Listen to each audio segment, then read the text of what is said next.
পুরো দেখতে টমেটোর মতো, কিন্তু এটা নাকি একটা ফল। ও আমাকে যখন বললো এটা ফল, আমি তো অবাক হয়ে বললাম এটা আবার কি ফল।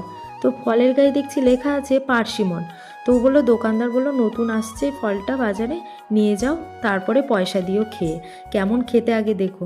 ও দোকানদার নাকি বলেছে এটা অনেকটা নাশপাতির কি মতো খেতে। ফলটা দেখুন, কি সুন্দর না দেখতে, দারুণ লাগছে, পুরো টমেটোর মতো।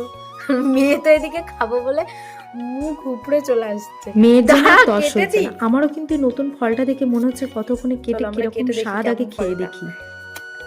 ফলটি বাইরে থেকে যতটাই সুন্দর দেখতে, ভেতরটাও ততটাই সুন্দর, পুরো অরেঞ্জ কালার, পুরো ডাগর পেঁপে যেমন হয় ওরকম দেখতে।